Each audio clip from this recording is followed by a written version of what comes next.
Are we live? Shit. Hi, yes, we're now live. I'm introducing the podcast, and guys, bear with us because there's quite a lot of lag between all three of us. We have me in the UK, we have Mark over in Scotland, which isn't too bad, and we have Andrea all the way in the States, and we have quite a lot of lag between our connection that I'm dealing with at the moment. So if any of us are kind of just sitting here and you're listening to this, or you're seeing us with like faces not sure what's going on, we're kind of don't want to entertaining nonetheless. And I'm really to introduce that we've got Andrea Valdez from 3DMJ with us. First of all, introduce myself. I'm Steve Hall from Revive Stronger. Hopefully you've visited my before, and I've got fellow coach Mark with me as well. We're an online personal training provider, help a variety of populations and very similar populations to 3DMJ deal with as well. So first of all, I want to introduce Andrea. So Andrea is a figure competitor, powerlifter, and a natural bodybuilding coach. She has only actually, well, she's been with 3DMJ for quite a while now. I think it must be over a year now. Yeah. She's been, and she has a lot of solid coaching back and coaching gym from a young age. I've been listening to their podcast recently and learning kind of a ton of great things about Andrea's history, her own coaching ability, and why she's a great speaker on that podcast. So she has a big back. Co-authored the Muscle and Strength Pyramids, which are a fantastic resource for anyone who's interested. If you're listening to this podcast, you should probably go and buy that book, those ebooks by Andy. Fantastic resource. And Andrea is currently doing Grid and just a bunch of great stuff through 3DMJ. So, Andrea, I probably skipped a ton of stuff that's very important to you. I think that was great. That made me feel really proud and stuff. That was really nice. Thank you. That pretty much sums it up, the important stuff. Yeah.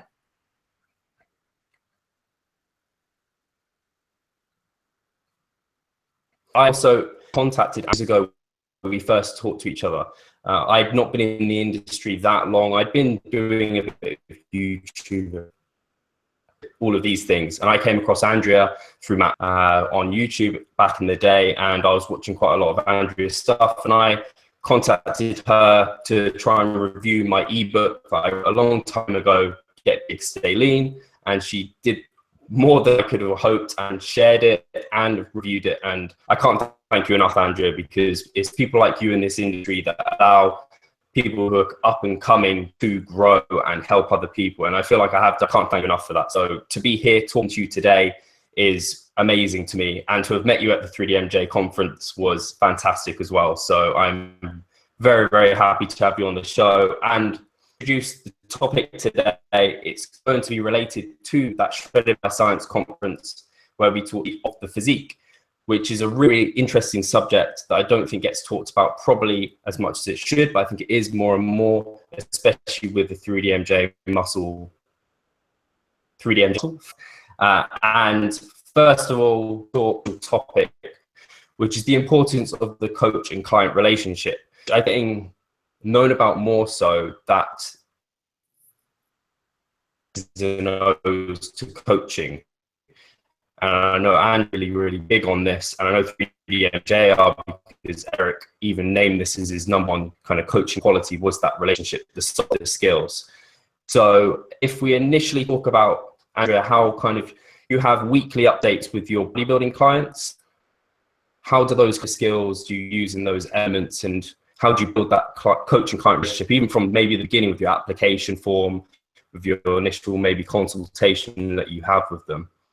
Okay, cool. Well, first off, thank you so much for the intro and all that. I think one of the first things that I want to say to all the listeners or whatever is that it was like 3 years ago the first time we had contact, and you thanking me as someone who's above you is so weird to me because I feel like we kind of came up together. So of course I'm happy to help in any way that I can. So of course. And then secondly, as far as building a coach-client relationship, I would argue that you, no matter how much formal education in the sciences that you have that doesn't actually matter if you can't apply it to a human. You can't make, you know, no matter how much you think you know, you can't make an imaginary body do what it's supposed to do based on math. Like, you have to have this person implement these strategies, right? So the coach-client relationship is very important in that I have to recognize initially that I am asking someone to do something, and that someone has a brain, and if their brain isn't on board, then we can't create the body that they would like. So of course that's very important. And to establish that right off the bat, universally, with 3DMJ, like you lightly mentioned, we do weekly check-ins. So because we believe it's a whole human, we have a pretty thorough weekly reporting process that we request of our clients. So week after week, we have a number of things that we ask for, especially if they're in contest prep. So they have to give us their spreadsheet, which we've created and adopted together. So that includes their training. Depending on how advanced the athlete is or their needs and goals, that might just be, okay, the number of reps and sets. That might just be a check the box, or that might be reps, sets, plus the box check, plus total volume, plus RPE for set and last set. Like, it kind of depends on what you've agreed upon. But definitely we have a training report of some sort. We also have within that spreadsheet their nutritional evaluation. So tell me how much you've eaten, macros, usually for us if they're in prep, plus or minus 5 grams. That auto-populates the calories. And then there's obviously places for notes if there's anything particularly important or that they want to kind of throw in there. But that's just text-wise, right? It's attached to an email that also has pictures of their physique or a video. And depending on how far along they're in prep, that might just be the front and back, might be the quarter turns, or if they're really approaching a show and they're a bodybuilding athlete, that might be all the mandatory poses. And then on top of that, I would argue to say is one of the most important parts is we ask for a weekly summary that's pretty open-ended, because that can always be different. It's either the form of a textual email, a few sentences, couple paragraphs, or a video. And for most of them, just because to keep efficiency going, we ask somewhere but no longer than 10 minutes usually. Granted, we've had 30-second, hey, everything's cool, see you next week. We've also, you know, personally, I've had like a 20-minute, holy shit, this week, just all this stuff happened and I just need to get it out. So we have very thorough processes to make sure that we're dealing with the entire human. And so to, I guess, initiate that is where we differ a little bit. So that's across the board with 3DMJ. And then obviously within us, there's, I guess, the small nuances on how we like to establish that relationship, because us as coaches are 5 different people too. So me being the newer online coach of everyone, right? Like you kind of mentioned, I've been coaching athletes since I was about 16. So like a decade and a half now, but online, maybe a lot, not as long as the other guys. And so that in the fact that I just really like being overly confident. I personally Skype with all my athletes before I start them on weekly. The guys don't always feel like they have to do that, but sometimes they do. If they're a recurring athlete, not necessarily, but personally, once we kind of do the email introduction, establish the first, this is what to expect. And then I'm like, okay, but before we do any of this, let's talk. And we'll spend anywhere from 30 minutes to an hour, hour and a half, just establishing the entire thing up front as best we can. So it's not so weird the first check-in, they already know kind of where I'm coming from. Yep. That was long, sorry.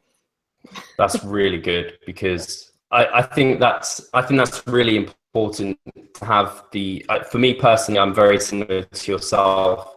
I've not been coaching as long as those guys have online, but I think both me and Mark find it in that initial Skype consult, so you can just action other, and so that they can understand your expectations, you can understand their expectations, and kind of get a kind of idea for what type of person they are.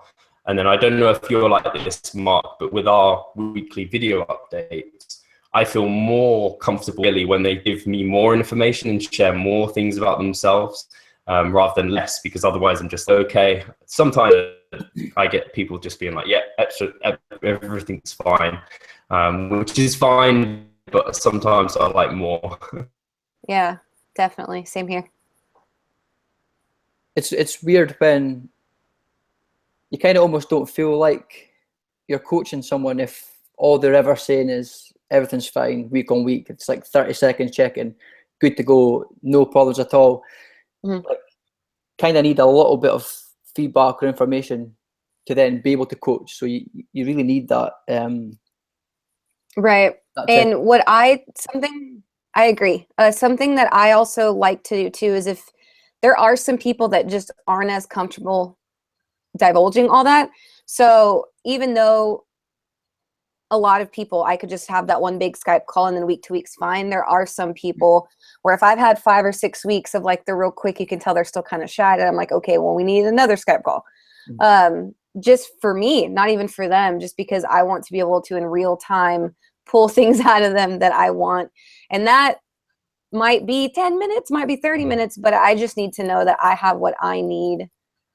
And that can be anything from how are you really feeling? How's life? To are we still on board? How is everything? To God, just are you comfortable in this relationship still? Like what I need, I guess, could be, it's different for every athlete, but it's hard to explain. I just know when, and this is with like friends and family too. Like I just know when there's a person that I don't feel like is giving me everything that I feel like. If I haven't talked to a friend in a long time, I'm like, maybe I should call them instead of just texting, kind of thing. Do you know what? I'm a bit like that myself in terms of even up with the weekly check-ins, sometimes I find myself just drop her an email or a video just to make sure, everything okay, or yeah, I haven't heard from you for a few days. I like to just get kind of reconfirmation that the guys are still on board, still happy with the process and still happy with the coaching. Just always looking to make sure that they're constantly happy all the time. So I like to get that. Yeah. Yeah, for sure. And sometimes when there is someone who's like really introverted or actually shy, they might actually like, they want that. They just kind of don't want to bother you. Yeah. There's a lot of people that are sorry to bother you, but and it's like, you're not bothering me. Like this is helpful. And there's that good balance, right? It's like, obviously when we have a roster of athletes, you can't be pounding us daily, but the relationship is important in the fact that they have to be comfortable enough to tell me when shit does go weird, or when things are wrong or when they're not feeling good. So sometimes, although they want to hear from you, they just kind of don't want to bother you and they're a little bit scared. So that's our job as the authority figure in that situation, I think. Do you have kind of a structure in place with that as well? Because I found when I initially started coaching people, I didn't have such a clear structure in place, and then actually introducing it like, done by this time on this day, the video needs to be live for me. I'll get back to you via email within 48 hours rather than contacting me all over the place. When I did that, it actually helped me and helped them because I was more on top of things, on top of each client. Initially, it seems like a restraint, but do you guys have the same sort of systems end up kind of being pulled all over the place? Yes. So before, this is another universal 3DMJ thing, is we do have like a enormously long email. And I like to send it to them before we have our introductory Skype call so that they can read over it. And if there's questions, let me know when we talk. But it's, I guess if it was a Word doc, it's 2 or 3 pages of like a full on outline. Like, this is what you can expect from a prep. This is what we expect from you in weekly check-ins.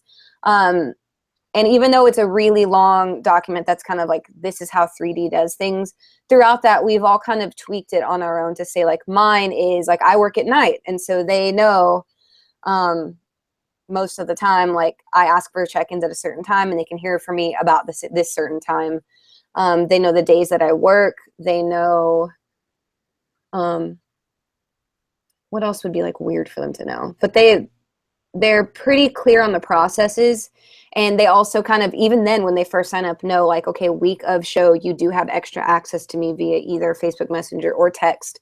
So there are times where we make ourselves more available to them when it really matters. But because the whole physique changing process compared to other sports is so relatively slow, like there's rarely an emergency that between the weekly check-ins they would need to contact me. Now, don't get me wrong, there have been like in our history, okay, 2 jars of peanut butter and 3 pizzas, I'm freaking out. I'm supposed to compete next weekend. Like, that's a little different. But in general, you know, there's nothing that's going to be, or an injury maybe, but usually the weekly check-ins are close enough to where if anything needs to be changed, it takes a week for us to even know anyways, whether something, you know, worked or isn't working. Yeah. So that everyone tends to be pretty happy with that process. And unlike me personally, the actual rostered athletes have priority as far as they know when to expect their weekly check-ins. But if they need to be in between, then I'll usually get to them within 24 hours. If it's like a Skype call or an off-season athlete, they might have to wait a little longer, but they kind of know the drill too. Cool. I think that's important because not kind of management and your own stress levels from responding, but also for them, so that when they do message you, they're not just constantly thinking, am I going to get a reply? Am I going to get a reply? They know, oh, Andrea's maybe at the gym at this time, she gets home at this time, I'm going to get her then, which I need to probably be a bit more clear with some of my guys, but the need for that completely. Do you ever get kind of the difficult clients who maybe it's, for example, like a female who perpetually wants to lose weight and doesn't really understand why? Do you ever get kind of the clients that want to do something and you almost have to protect them from their own actions? I think the video check-ins and the initial Skype are really good for building a relationship so they trust you. But do you ever get people who are just like, they are almost uncontrollable, and how do you deal with that sort of person? Yeah, there's definitely those people. You know, and I've been that person, like, just to protect me from myself. So with Alberto, that was a huge deal for me. And with me and with most people that seek out 3DMJ, it's like, we're decently educated, because we like to think that people that even approach us kind of know a little something, you know? So we're decently educated. We have good intentions, but it's scary to do to yourself, right? You don't want to mess anything up. And so I think a lot of it is, yes, trust is there, but education for the most part. When you have someone that's like, they kind of know they need to do this thing, but they're having a hard time. And it is just, if there's so much comfort in them just handing the reins over to someone that they trust. And we can usually get by with it, with one, the trust, and two, the education process. So that might be just as simple as in a weekly check-in. When I say education, it might just be me being like, hey, we're doing this, and this is why, and it's going to set us up for this, and the benefits are this, and we're not doing it this other way because if we did it that way, it wouldn't be as beneficial for these things. Like, that might be all the quote-unquote education it needs. But sometimes, too, if I know that they're a very either nitpicky person or hard to convince, not that they're bullheaded, but like I know that they are very into the science and it affects them a lot and they want to do everything really optimally, you know. Luckily 3DMJ has a huge library of content that I can always pull from, or a Lyle McDonald article, or your article I've actually sent to a couple clients on body composition, using the scale for body composition management. Yeah. So and that's just really recently, but it's like, I always kind of, when I come across a good piece of content, I don't even like formally do it. I just like can always recall it when I'm like, oh, this would be useful for this person. And I'll just shoot it in their weekly check-in. Like, hey, check out this video, by the way, that I did in 2014, or that Jeff did last year, or, you know what I mean? Or a recovery diet video has been a great resource for anyone competing this year, since we actually finally sat down and made the 30-minute video. When they're about a month out from the end of season, I can just shoot that their way and be like, hey, this is what we're going to expect when we're done, just so you know. And that way, if you send it to them early enough, they're sane, they can absorb it. Because if they don't watch it till the day after their show, it's not as easy.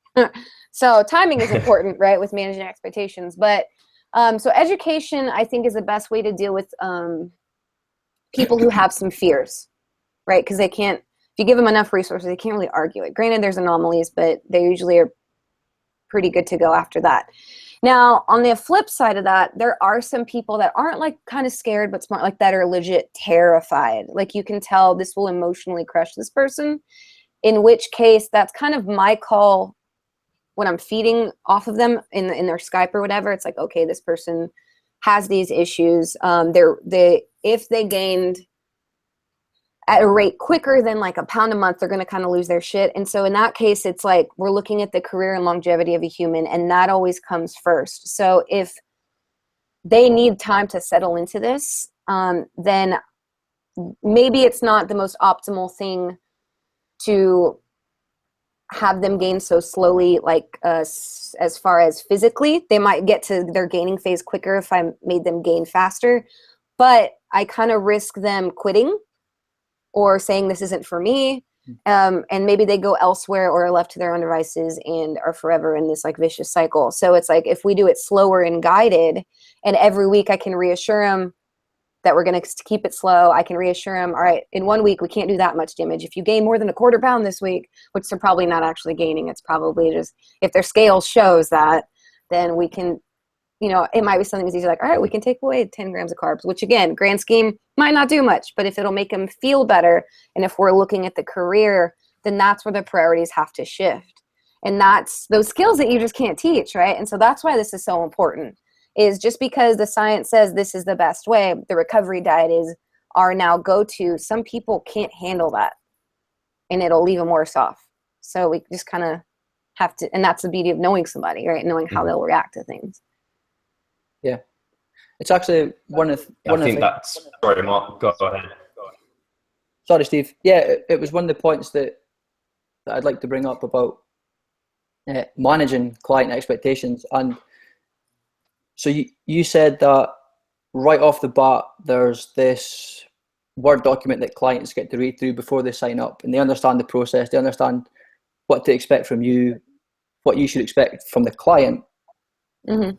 Is there the same kind of thing where you set out something to manage their expectations right from the start? As in, you know, they're going to go through a contest prep. This is what they should expect at certain stages of prep, or what it might feel like leading up to the show. Is that something you do right from the start, or do you start implementing that along the way? I think usually that's something I want to say along the way, because I hope that this is my hope, which I'm actually found out it's like a 90%, or it's not actually all the time, but I hope that if they've come to us, that they've consumed some of our content at some point. They are a fan of the sport, you know, that they kind of understand or have followed either someone on YouTube, someone on Instagram, someone at their local gym who has done this before. They know some other human, either virtually or in person, that understands that it's hard work. It takes some grind, you know? And usually I give them that benefit, that I'm like, okay, they know this is going to be really difficult at some point. Now, if we're halfway through and they've only lost, again, like half the weight they need to lose, and they start getting bingy or start losing their shit a little bit, then that's when that conversation will come up, like, hey, we're not even there yet. So either we can slow down, maybe do a diet break, restart this, try again. And if we're still having this many issues, it's like, okay, now is this really something that you still want to continue with? And so I feel like there's kind of these benchmarks along the way. And again, I hope that they come on knowing that this is a pretty aggressive thing, because our Word document, our expectations are pretty detailed. It's like if they can adhere to that week after week, they've already made some kind of commitment. So again, I'm still assuming that they're the type of person that can follow this through. Until they show me otherwise is kind of when the conversations come up over time. Personally, that's how I deal with it. Cool. Yeah. Yeah. I think it's important to actually have that as well, because even if you do tell them from the start, they will forget and they won't really think to it. Whereas if you can refer to it, maybe you're going to feel a bit like this. Or like, okay, in your diet break, you're going to maybe put on a bit of weight because you're eating more carbs, more glycogen, and water will come. But if you tell them that at the start and then they're doing it, they may forget. And then that's why I guess the weekly updates are really important, because you do get an understanding. And just like you said, with the recovery diet, which is a fantastic resource on to YouTube, and didn't just make it kind of in the ebook or something, because it's priceless and it's so valuable to so many people because from the reverse diet and that whole. But there are some people that might want to do a less aggressive approach and do maybe more of a slower approach, contact, the understanding between the client and the coach. They're never going to get there, so they're either going to pick one or the other, and neither might suit them, and then they're just going to get stressed out. Whereas if you have that standing, you can be like, okay, we can go a bit slower, and as long as they have the understanding of what that means, they might feel a little bit worse for a bit longer, kind of physically, but mentally that might keep them on point. So I think that's really important. Introduce the next kind of topic, won't you? So go after that.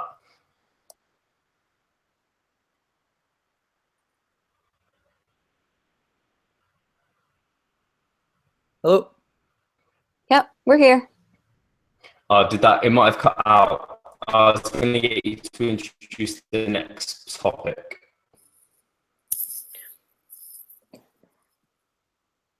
Okay, yeah, so we, is this coming across okay? Yeah, you're good. Everyone hear me good? Okay, cool. So, yeah, does that kind of just lead into how you keep clients process orientated? Process orientated as opposed to like the end goal. Yeah, so like if your athletes kind of want to be like stage lean now, rather than like taking the time to go through the process, enjoying the process, and committing to the process rather than wanting it all now, that short-term kind of mindset mentality. Yeah, I think it's pretty similar in anything, right? So like you said, someone who wants to like diet now, or it's the exact same as someone who wants to be jacked yesterday, who's like a small dude, right now, and he wants to start. Yeah. So I think education, like considering that we're talking about psychology versus the science, but the science luckily can back up the fact that it's like, this shit takes time to do it right. Sure, there are genetic freaks and that's great, but that's not most of us. And in fact, I can give you statistics on how very few people it is, so education as a coach, no, you don't need to know everything, but, and I know y'all probably wanted to talk about this later, but when I'm thinking of like how I educate myself, I don't continually seek information out of the blue just because I want to learn more. It's because I'm actively coaching, I know what I need to know now. So if I do have a client that is saying like, that wants to lose quicker, I can remind them, okay, this is why, blah, blah, blah, blah, blah. And if they'll say, well, but this study says, da, da, da, I'm like, okay, well, let me go find 3 really good other resources that say it this different way that might speak better to this person. And now I have a reminder on why fat loss must be slow. I have better resources in my bank, and now I'm helping this person to understand why we're doing it this way. And again, I'm fortunate enough to where I literally maybe 1 or 2 times have come to a point where I'm like, look, because you really aren't getting, I've done everything I can, you can schedule a Skype and we can maybe go over it more, or this just isn't for you and you're not ready to hear what I'm trying to tell you, but I'm not making this up. Here are all these other professionals that agree, but it really hasn't gotten to that point because again, I think coaches forget, or that this free content, like you guys making this podcast, you guys having great information on your website, it's like that free content that you create establishes credibility. And it's like if I was some person that nobody knew, it'd be harder for me to tell someone, yeah, but all these people said so, or because we think so. Like, luckily, we're in such a great, strong team that I'm like, Helms, tell me how to talk to this person. You know what I mean? Like, or, any smart individual, I think there's someone out there for everyone that someone wants to listen to. And if this person is really pig-headed and science isn't their thing, maybe I'll go find some psychology articles, but that's how I learn, is what's going to help me to do this task. And it's like a side effect of it, I guess. Yeah. So it still goes back to education, I think. And it is my job to figure out if I'm not wording it right. Maybe this one article is the perfect answer for them, but it's very nuanced and scientific. So how do I kind of take it back a couple notches to deliver the message, or pull out highlighted parts for them or something? And I think also just kind of reminding them of why they're doing what they're doing. If it is like, I'm not losing weight fast enough, it's like, well, if I've already proven to you that this is the best way to do it, to get on stage in the most best package we can bring, then, and you're still not satisfied, it's okay. So why do you need to be lean now? Is this a self-worth issue? Is this a, false ideal you've cooked up in your head because so-and-so famous person is already lean? Is this because your best friend is doing prep at the same time as you and you want to beat them? Like, why is this? And then it's like, again, not even about the science anymore. It's like looking inward with this person. So I'd say first education, second, their motivations, and kind of that's our job to dig deeper as to, okay, maybe this isn't about the physique necessarily or the stage necessarily. Now it's about something else. And we can't, at some point, like we have to be like, this is for a different type of professional, not a bodybuilding coach. And we have to know what's outside of our scope of progress, or I'm sorry, our scope of practice. Absolutely. I think that's so interesting. Yeah. Thanks. That was long-winded again. Sorry, I do that. It's awesome. Yeah, I think it was good. It was really, really good. And I think what we banged on about here with that client and coach relationship a lot is the education side behind coaching, because I think although we are coach, part of it is we do educate that client at the same time, because to think people, I've heard horror stories, people going through prep, kind of, they just get told what to do. They don't actually get told why to do it. Mm-hmm. And I think that's terrible. I don't think you can actually that way, because if you don't, I think the chances that you're going to stray from it are just, if my doctor told me to take a tablet and he didn't tell me why or like the benefits to it, and he just said take it, heal everything. Well, I'm a bad example. I'd probably take it, but I'd want to know, like, what could this potential side effects be? Like, why do I have to take this? Why aren't there other things I can do? Because I'll probably essentially be better. Whereas if your client comes to you and is educated at the same time, you tell them exactly why you're doing a certain thing, then they're much more likely to stick to it. And if they can adhere, as we know from the muscle, really key.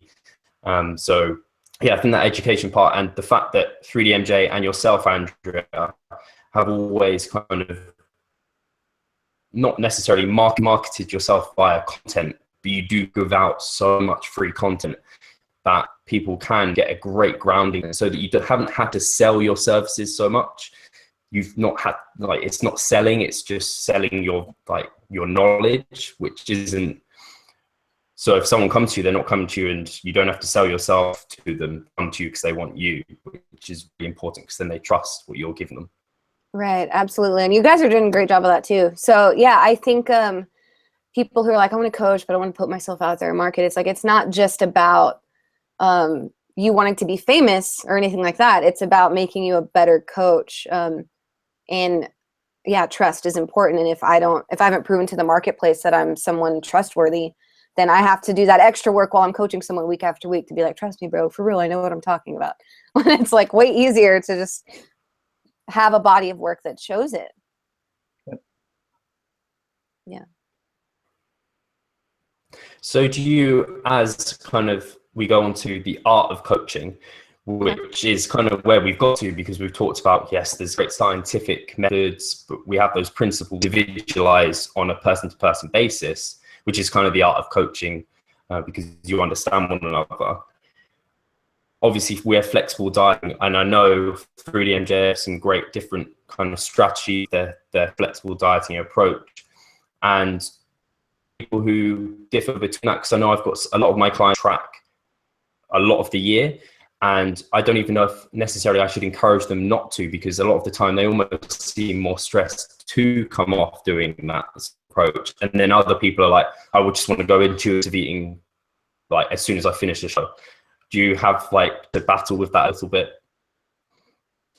I think if I was to try to make a global statement on it, I would battle with it. But because by the time they're done competing, I kind of know this is a very detail-oriented, structured human. It eats the same thing every day, does exactly what the paper says, because this and that. Then if they want to continue tracking, or it doesn't, I don't need to encourage it, because I think that they live that life anyways. And like you said, some people, it stresses them out more in each direction. I also know when someone's been like dying to just relax, and then it's like, okay, bro, do your thing, you know. But it's yeah, as a global statement, I don't want to say one's better than the other. I think it's just personality and timing. Like, you couldn't have told me year and a half ago, and unless there's like a vacation or whatever. Like, I really like tracking 99.9% of the time. I don't have to. It doesn't stress me out while I'm on vacation if I didn't track, but day to day, I just kind of liked knowing where I'm at. And honestly, in the last, say, 2-3 months, I've probably tracked about half the time, and that doesn't stress me out. But I couldn't have done that 2 years ago. I was just in a different place. And I don't feel like I'm any smarter necessarily. Well, hopefully I'm smarter. But as far as in that regard of knowing whether one is better or worse, I've never thought one was. I've just known what's better for me right now. And, you know, I think it's the same with a person, and they'll kind of do it on their own. Like, once they're controlled, I don't necessarily encourage them not to, because I've been in a place where people encourage me not to, and I'm like, I just kind of like it. And then I've also been, I've worked with athletes in the same way, where it's like, they're off season, you should be able to just kind of wing it with calorie ranges, and they kind of can't really do it. But if you put them on macros, they're like, oh, this feels way better. Even though off season, I'm like, okay, whatever. So trial and error, personality, and then sometimes just time. But I don't think there's a right or wrong now. Yeah, I think time's a big one. I've definitely had clients who probably worked with like over a year, long time to, I think it's almost trusting themselves to track, which is really strange. And that's estimating meals out, because I really want them to realize that at the end of the day, I mean, you can never be 100% accurate unless you eat kind of the exact same food, or that food might not be 100% accurate. And that's where flexible dieting becomes not so flexible, and people kind of get into a very restrictive approach with it. Great kind of way of showing that you don't need to, and that it can. There are other ways of having structure in place that is like a flexible, like the most amount of structure you need to be as flexible that suits your lifestyle. And I'm like you, Andrea. I very much like whole of the year basically tracking to some extent, but it will kind of fluctuate. If I'm on holiday, I'll kind of guesstimate foods a lot more. I won't stress about being a bit over always. I know actually something I found really interesting about yourself, Andrea, is you said, I think it was when you eat out or have like kind of less structure one day, you avoid the scale kind of for a couple of days or so afterwards. And that's actually something that I think is a really powerful approach. So with your athletes, do you get everything as fruit every day, or not once a week, or how do you approach the scale? Yeah, so that's so funny, because I was just about to bring that up. When with the macros, I'm like, it's really up to you, this and that. With the scale, to be honest, I have encouraged some of my athletes post-season to weigh in less and less. And I don't necessarily, and again, this isn't for everyone all the time, but if they are a very, a personality like mine, I think it's done wonders for me. If they're what kind of makes someone a good bodybuilder throughout prep, when it's like, okay, we need to calm our shit down a little bit. With them, I say somewhere between 2 to 5 days a week. Once we've kind of our weights leveled out, we're recovered. I say sometimes maybe 2 days a week, maybe 5 days a week. I only want you to weigh in on your quote unquote perfect days. And by perfect, I'll take me for example. I don't weigh in every day, but I do weigh in when I've eaten dinner by about 8 p.m., which is normal for me. I know I didn't eat anything crazy the day before. It was pretty standard meals for myself. I got, for me, at least 9 hours of sleep. Like I use a lot of sleep right now. Like I need a lot of sleep now, but I stayed in bed till probably 10 a.m. Then I can weigh in when all these boxes are checked. Right. And so for me, that doesn't mean I have to hit my macros, but it means I had to not eat like an asshole yesterday and get enough sleep and eat it at a certain time. So like now I know the weigh-ins that I do have are pretty much, you know, give or take maybe half a pound within a pretty good range of being worthy enough data to actually contribute. Like last night, yesterday was my birthday. So last night I had a margarita, ate a bunch of trash, and stayed up really late. So I'm not going to win today, and I didn't. So it's one, it's bad data, and two, it's like psychologically, it wouldn't matter. It wouldn't matter anyways. But more importantly, for those people who are anal like me, it's like, that's just bad data. So don't do it. And we're not in season, so you don't have to eat at this time by this much and all that stuff. So that's how I've been dealing it is, instead of saying this many days per week, being like, as long as it's a couple and only on the quote unquote good ones, like good data days. And so that's actually been working out pretty well for me and my athletes so far. And I've only tried it like this year. But that's a good, when I say education as well, that's as I'm learning, I get to try new things with them. So. Yeah. I think that's an awesome idea, actually. It was one of the, I heard it just recently on a podcast that you were on, actually. And it's something that I must admit, not clients, but even myself, if it's the weekend and I've had a slightly more relaxed evening with my wife, we've been out, we've had a dinner and a few drinks. I know that if I look at the scales in the morning, and this is like me, like a coach, with all the information that I've got, it would still freak me out a little bit to see that increase, especially if I was dieting and then even in a gaining phase for some people, if they see too big a jump on the scales over the weekend, they might want to hop back into a diet and kind of bugger up the rest of their plan. So it's definitely something that I would be utilizing myself, and most definitely with clients as well. I think it's a really good idea. Oh, thanks, dude. Yeah, and again, it's not like nothing to do with like educate. It's just it's how it worked with my feels, and it was a good way for me to detach from the scale. Yeah. And that's actually the fun part of coaching is like, oh shit, this worked for me. Who else could it work for? And it's been good so far. So, because not only is that bad data, like you said, it gives you bad feels, and it's like even though scientifically, oh, this is because that margarita. It's like I don't need to see that. Like it's whatever. It'll go away in a couple days, and then we'll weigh in. So it's, yeah, it's been useful. Cool. I'm glad you like it. Nice one. Yeah, definitely. And actually, it's something I've been using with a few of my clients since hearing it as well, because it does make really good sense. I think that's something useful for anyone listening in. Take that away, because that's actually gold for you. I think it's really, really, really effective. So next question. In terms of those weekly updates, I guess we kind of covered it a bit earlier in that when you have clients who kind of are really not great at opening up about things, you have that Skype with them to get them to open up. Do you have any specific like go-to questions that you kind of have in your back pocket to get them to open? Not necessarily. What I've found, and this isn't like a coaching thing, this is just a people thing.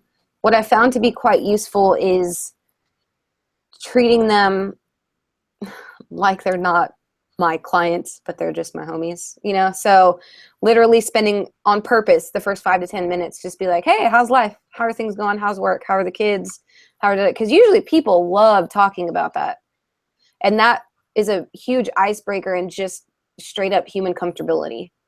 And it's a good segue, I guess, from then, like, okay, how's life? Cool. Is prep really affecting life right now? Tell me how much. Like that's just that right first 10 minutes. It's like from then on, it's pretty easy. Usually if someone's been talking for 5 to 10 minutes about stuff they love, then it's not like they're going to be like, oh yeah, so-and-so to this and my kids and my husband, how's prep affecting it? Oh, I'm good. And then they would like shut off. Usually it keeps going. So that's just how I deal with people though. As far as killer question, it would be just standard coaching questions from then on. In relation to what I think I'm seeing, like if they're a complete, like if they're the short check-in person, but they're also a complete robot that does exactly what I ask and is killing it and is progressing, I just maybe need another extra 5-10 minutes to just know for myself, okay, they really are doing all right. That's cool. Now, if they're a complete short check-in person, but they're also not progressing, they're reporting low energy, they're reporting off weigh-ins, they're reporting, macros that aren't in the ranges I'd like, blah, blah, blah. Then it's like different conversations, and that might take a lot longer of digging in relation to the issues that we're having. But the beginning of it, if they're just someone that's kind of introverted, I just try to get them comfortable. Yeah. Most people, that takes 5 to 10 minutes if they're hard to kind of break the ice with. But beyond that, then it is just kind of a feedback loop of like, if there were problems, I'm going to dig a lot longer than if it was just, oh shit, you really are okay. Because that happens sometimes. I'm one athlete in particular in my brain right now that maybe 30 second to 2 minute check-ins week after week. And when I do talk to her, it takes her a while to get in talking past her family and stuff. And then, how's she feeling? I'm great. I love it. We're doing good. Okay, cool. And that's all I needed, But then it might be just dependent on what the issue is. If it's an adherence issue, if it's someone who's like, I swear I'm adhering, but the scale's not moving, then it's like, okay, let me see your MyFitnessPal. Let's go over this together, kind of thing. Because they might be eating something or calculating something wrong, or so then it kind of gets individual. But that's it. First is like forgetting sometimes that you are a numbers-based coach, and understanding that to get what you want from people, not just as a coach, but like in life, you kind of need to care a little. It's a lot easier. For sure. Mm-hmm. Yeah, I like that, because I think sometimes I think back to when I'm in offices, I was thinking back to my boss, who wasn't my friend, and my girlfriend, who is a manager and she manages people. She's like, I can't be their friends because I'm also their boss, and like they won't respect me and things like that. Whereas I guess we almost can be their friend. But we need to always have that. Do you always find that you need to have that slight bit of kind of authority over them? Is there like a fine line between being their friend, like you have to get on their ass sometimes?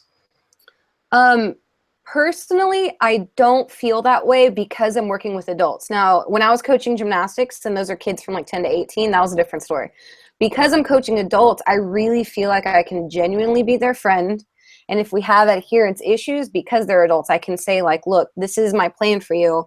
It's not working because, unfortunately, you're not hitting these numbers. It is my job to kind of ask you and find out why that is. Of course, I want to help you, but at the end of the day, if you can't help me in return, this isn't going to work. So how can we fix this? Like I don't ever feel myself above them. I just make them part of this team. And if they're not pulling their weight, then we can't do it together. Yeah. So perfect. Yeah, that kind of answers my next question. Yeah, it's just go on, Mark. I was going to ask, with all that, how do you, if you've got a client or athletes that are not kind of pulling their weight as much as you'd like, what do you do to make them like more responsible for their own actions? In alignment with what I was talking about, I guess too, is okay, we have to do this together. You're on my team, blah, blah, blah. And then if I'm all out, I'm just like, what do you think we could do? Like, again, because they're adults, I'm like, I don't know. I literally told people on my current roster, I'm like, I don't know how to further help you. Here are the things that we've done. These are the tactics in this order of what I thought would work to what isn't, like we could eat more, or we could eat less. Like we've done both of those. Is this just not a good time? Do we need to wait till next year? Or is this maybe not something that we thought we wanted as bad as we do, which is fine. But how do I help you? Because I personally don't know what else to do. Or these are the options that I know of. If none of those sound good to you, then I'm not sure we can do it this year. Like, what do you think? I just completely leave it up to them. Yeah. Because that literally has happened where I'm like, look, we've done all the on paper things that would work. We've done the mind ninja tricks I know that could work. And now it's just a reality of like, it's too late. Mm-hmm. Not too late, but we've had that talk of like, we've only lost so much. The projected date you wanted to compete was in 10 weeks. Now we have 20 pounds to lose. Mathematically, this is still possible, but not in a manner that I'm comfortable with. So we collectively are either going to decide next season, a different show, or I'm not comfortable working with you for this season. You might have to find someone else. Yeah, cool. Yeah. I think that's really good that you actually, I've not thought of actually just saying to them, so what do you think we should do? I've been in those sort of situations where I'm just like, bang, I feel like maybe I'm banging my head against a brick wall a little bit in that kind of, they haven't been able to stick to the calorie deficit. So then we have a diet break, and then kind of the diet break doesn't set them up well enough to then lose weight. And it's a thing that you can, like you said, all your ninja tricks, and they just don't seem to be sticking. And I guess, yeah, at the end of the day, if they have nothing in response to what do you think might work, it's maybe, and I think I've had it where clients aren't, I guess it feels like a cop out, but sometimes people aren't to go through these things, and they have to get into a stable position within their own lives. I always like to think you can coach them through those sort of situations, but I don't know if there are times where people just, they don't, I don't know, they're attaching emotion to what they're trying to do, but they just don't, it sounds, I really don't want to say it, but they almost don't want it enough. It just seems like a cop-out answer, but there does sometimes feel like that can happen, especially if you've tried a lot of different approaches. Right. And something that Eric told me, because I had this talk with an athlete a couple months ago, maybe. And mind you, side note, this is when it does get to that point, that's probably a Skype call, not a weekly check-in. That is an in-person, like, what do you think? Not like, I'll hear from you in a week with what you thought, like in real time, what is going on, you know? Yeah. But something I learned from Eric too was like, what a big, I guess, strategy it can be to open it up that it's okay to not do this season. So like, instead of being like, look, we can't do it, what do you think about that? Tell me. It's like, hey, this is the situation we have. I'm not comfortable doing this, blah, blah, blah. I want you to know that it appears to me this isn't a priority in your life. And not that it's not important to you, but it's really obvious that all these other things, you have all these other responsibilities that are really asking a lot of you, and nothing's wrong with putting it off. It would be actually pretty courageous of you to say, you know what, this is an intelligent decision I'm deciding to make, blah, blah. Making it seem like, because a lot of times they just don't want to let you down, or they've told their friends and family they were doing it and they don't want to go back on that. But if you open up the door saying like, it would be a good thing if we didn't go with this, then they don't feel so shitty being like, okay, you're right. You know, granted, that doesn't play out exactly that way all the time, but making it seem like it's a strategic decision, just like anything else you've done, as opposed to like, all right, ready to quit. Like, now it's like, okay, because of this situation, our options are a little bit more limited. Here they are, and they're all pretty good options, kind of thing. Yeah. Yeah, I think that's good that you have a joint decision there, because I've had it in the past with been competing and they've had other commitments, like they're a personal trainer, they've recently moved jobs or got a new job. So either I had one person who didn't go to finals because they decided that their job was important and they just needed to feel better again before going into that, which is fine. And then someone else, it was kind of a mutual decision between us that, okay, we could push harder to get a bit leaner and more conditioned. You look like, if we push harder, it might impact life a bit more. If we pull back a little bit, just kind of steady it off, then go into it.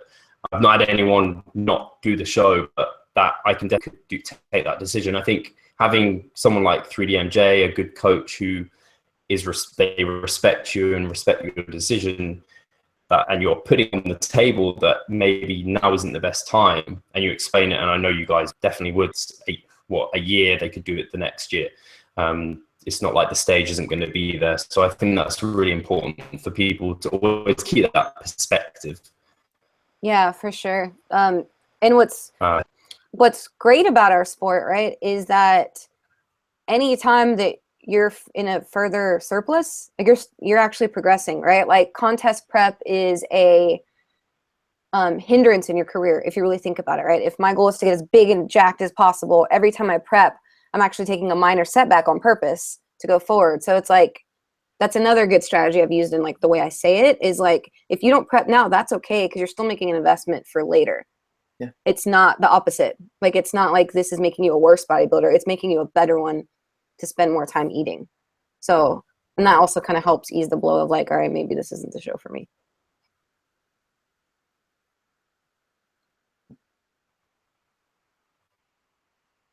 Cool.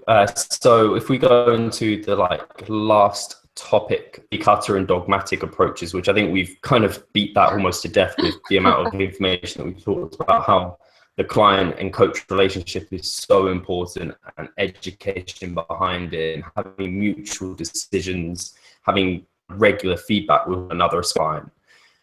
You touched on a little bit. How do you stay current and educated, apart from obviously you're working with your client, so you're getting experience all the time? I'm guessing you have team, you have Eric. I think I heard on the podcast that he might give you reading now and then, which may to have someone coming in give you kind of homework.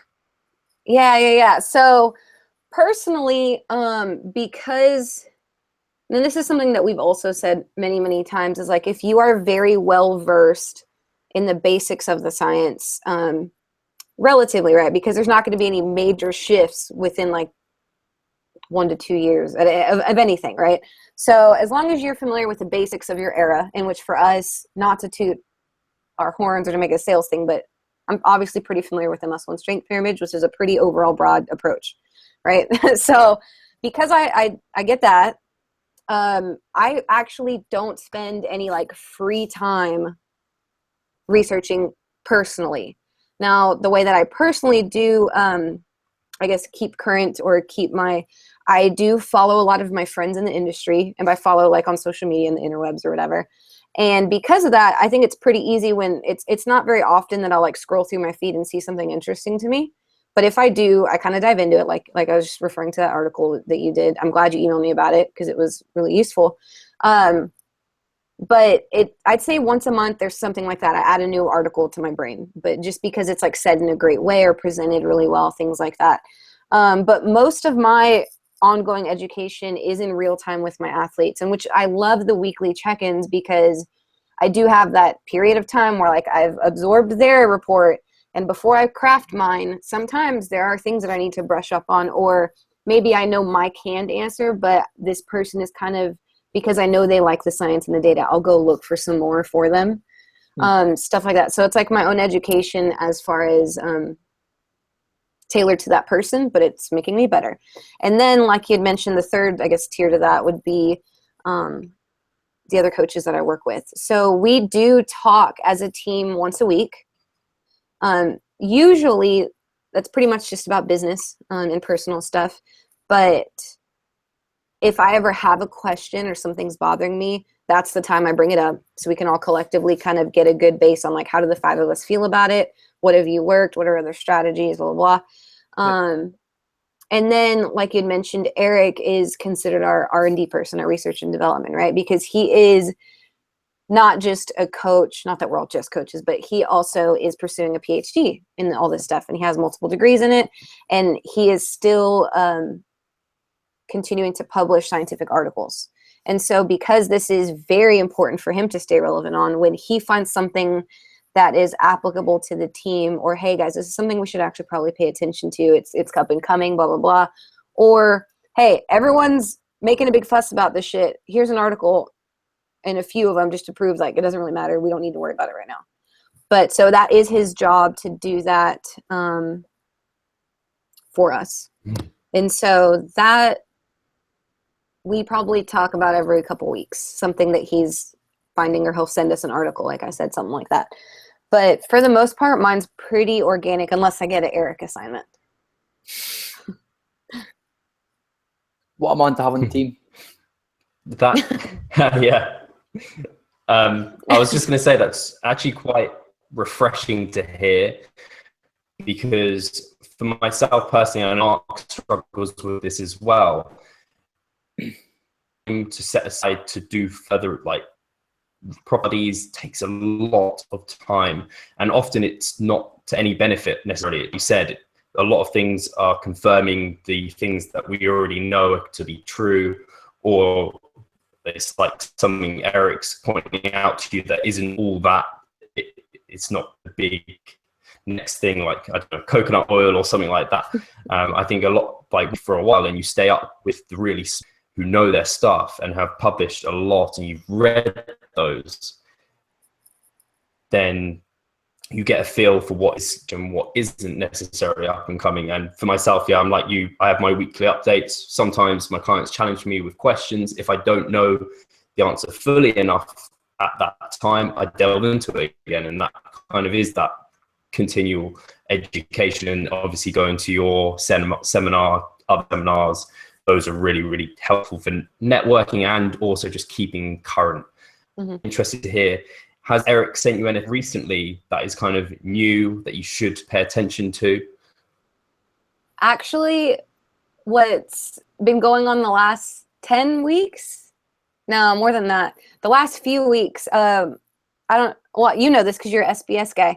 Eric and Mike did the big old like 10-part, however many hours of lecture. Because he knew that he was going to be doing a lot of data collection for his PhD. Our assignment was like, here's the login and password. Go watch these videos for like 10 or 20 weeks, and we talk about them here and there as things come up or whatever. But that actually has been our assignment now. I'm trying to I think the last thing that he also sent us was it an HMB article? Now I can't remember. It was that long ago. Like we just, when I eat, I watch him or Mike present on stuff that, again, we know the principles of, but it's such a good refresher. But yeah, that's what that was our big assignment for a while. Yeah. I think it was HMB, the last article he sent us, but it was like a couple months ago. Yeah, I think there was a reason. Yeah. So I was wondering if it might have been rapid backloading or anything. That might not even be recent, to be honest. I'm hearing more about it from Cliff. It's quite exciting stuff. You know, what's funny is after they did that podcast with Jeff Nippard, I'd say two or 3 weeks later, we decided to, we had like an hour-long discussion between the 5 of us on how we peak athletes and using the rapid backloads a little bit more. Jeff, and like we share spreadsheets with each other and like calculations or whatever. Yeah. Like we have little sessions like that, not often, maybe once a month or something. Usually, like I said, our check-ins are about like business and how life is and blah, blah, blah. Because we're all, there's 5 of us in 4 different time zones. But we did have, that was probably the last really lengthy conversation. And then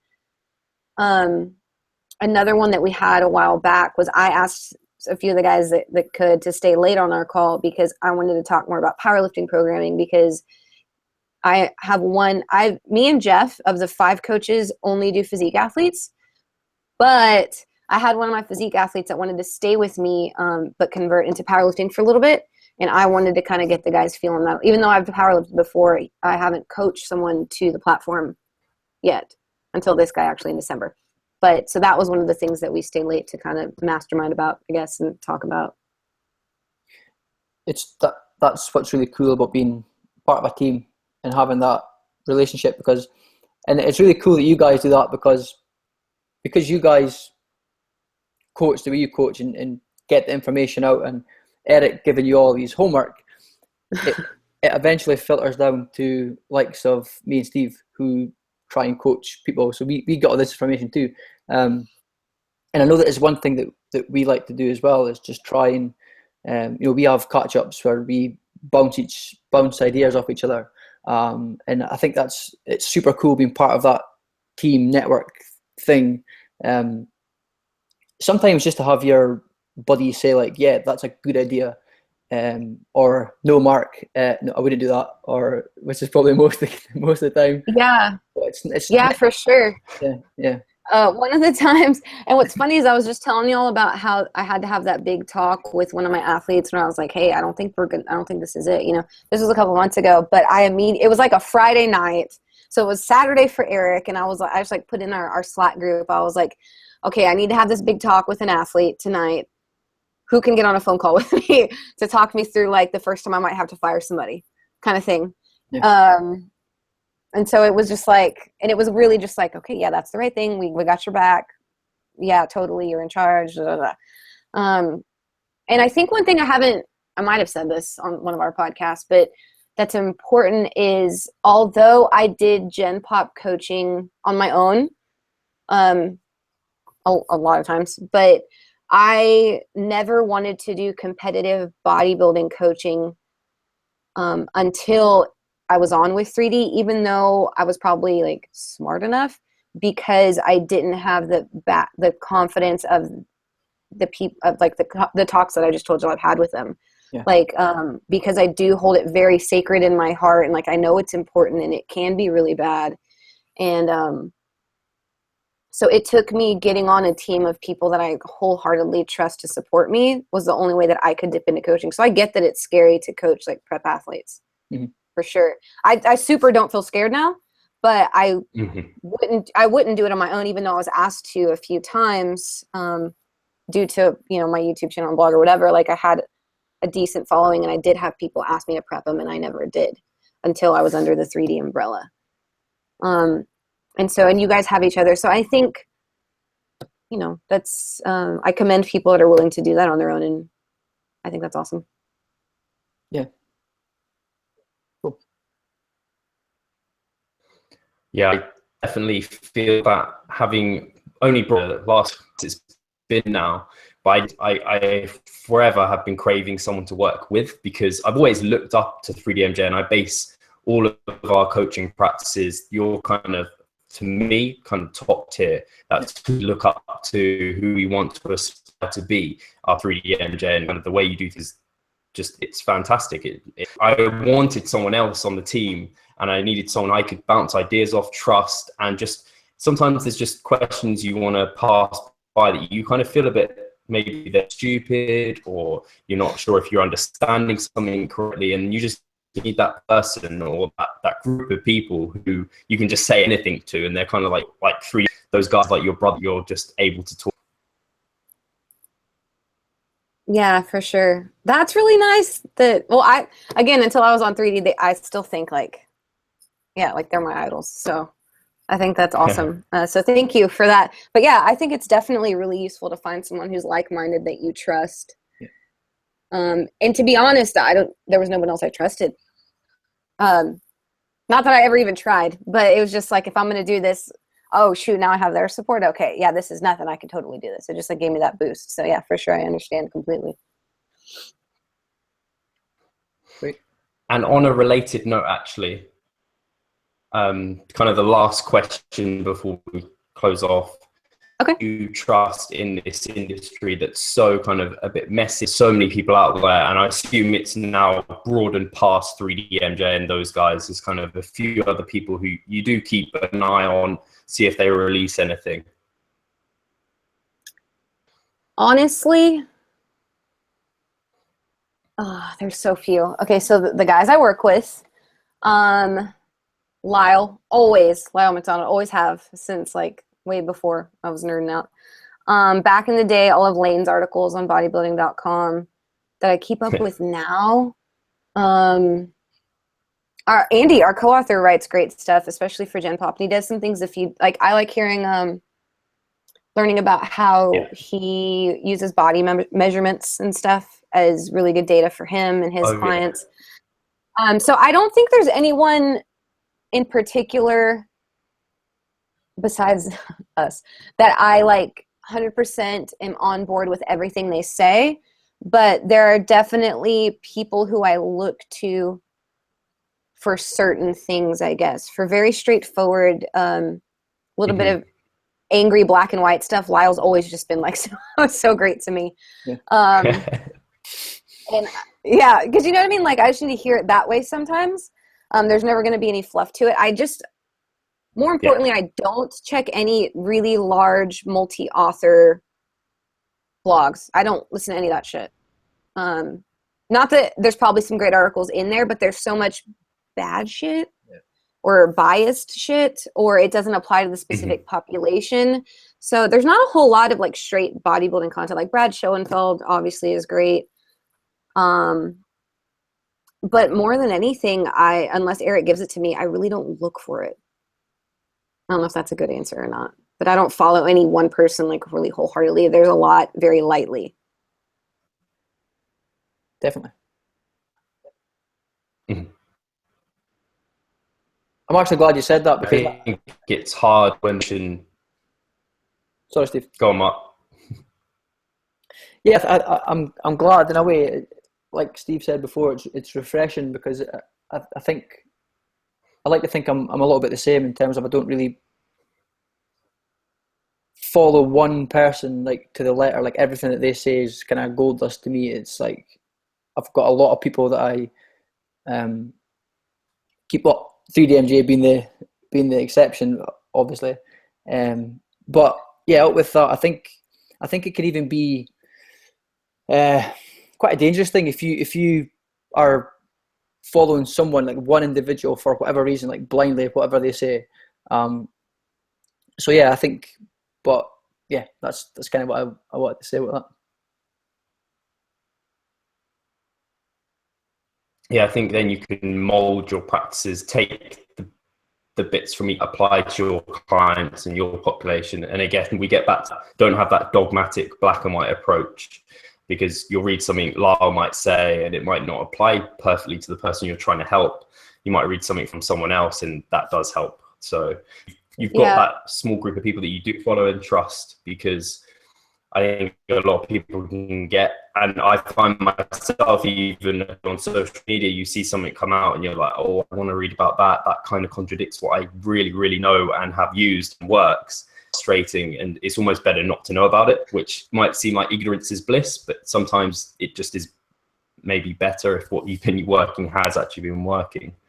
Yeah. So I want to make sure everyone... Am I going? Go. Oh, okay.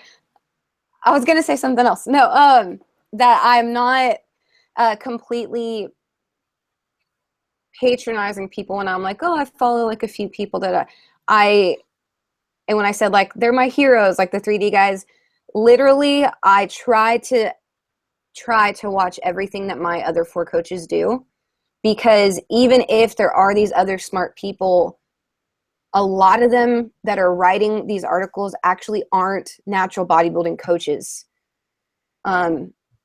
So that's one thing. Another one I forgot to mention is Ian McCarthy's killing it lately. I like that kid. But that nobody, I feel like, because we are very principle-based, like ethic-based, global approach kind of, because of the way we coach, I feel like is different.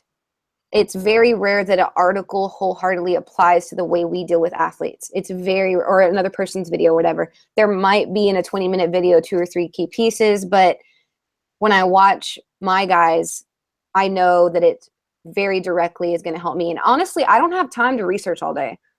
So it's like, if my dude said it, I know it's good. I don't have to fact check it. I don't have to like work it in my brain. I'm like, that applies to me. Yeah. And one thing that I think I forgot to mention that's really, really fucking important is when I think about my education, our podcast is my biggest, that's what I spend the most time on now that I think about it. Learning is 2 hours every week or 2 with 2 of my freaking heroes. And that's free content. And just like you, like this is, I'm sure the podcast and all the guests that you've had contributes to y'all's education. And so this is another thing with like new coaches that are like, I don't want to make content or be famous. It's like, but this is getting us to talk to each other, you know, and I learn by talking too. So like being on your show is really helping me right now to clarify my message. So thank you. Okay, I'm done. Awesome. Okay. Yeah.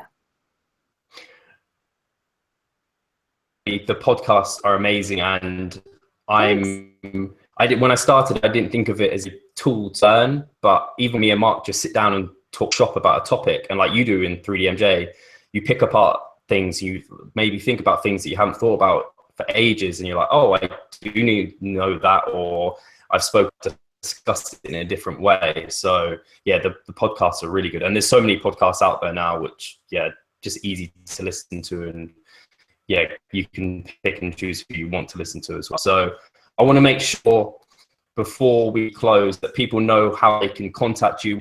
I know you've got your own website, you're on Facebook. I think Twitter is maybe Twitter and Instagram, and you're all over the place. I'll make sure all the links are below. But if people wanted to get in contact with you, where would be the best place, Andrea? Honestly, through like Instagram and Snapchat are my faves, just on a personal level. And and I have like 3 Instagrams. So Snapchat's my favorite, AV_fit. On Instagram, for me as an athlete, I've always had AV_fit, but just for bodybuilding specific things, because I felt like it needed its own little outlet, AV_3DMJ. And then on Twitter, I'm also AV_fit, but Team 3DMJ has their own Twitter as well.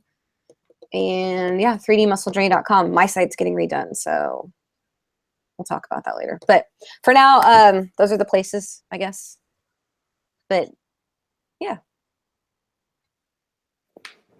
Awesome. Brilliant. Mark, anything else you want to add? No, mate, I'm good. I just like to thank Andrea for coming on. It's been great sitting down chatting to a 3DMJ coach. This is like freaking awesome for me. Dude, me too. I still can't believe it half the time. Thank you so much for having me. This is great. Cool. Thank you. Thank Andrea, and to everyone, recommend you check out Andrea's podcast, or the 3D Muscle Journey podcast. It's kind of quickly becoming my favorite podcast, especially natural bodybuilder or powerlifter. The information there is so applicable to you, and you can use it and digest it. YouTube was fantastic as well. There's so much free information, and do buy the Muscle and Strength Pyramid books, because they just give you a grounding in programming, in nutrition, and even these psychological aspects. They go into those well in the books, and they're just a fantastic resource. You'll go back to them greatly. So definitely check this out. And all the links to everything we've talked about are going to be below for kind of listening and talking to us. And we'll catch you soon. So cheers, guys. Take care. Thanks. See ya. Yeah.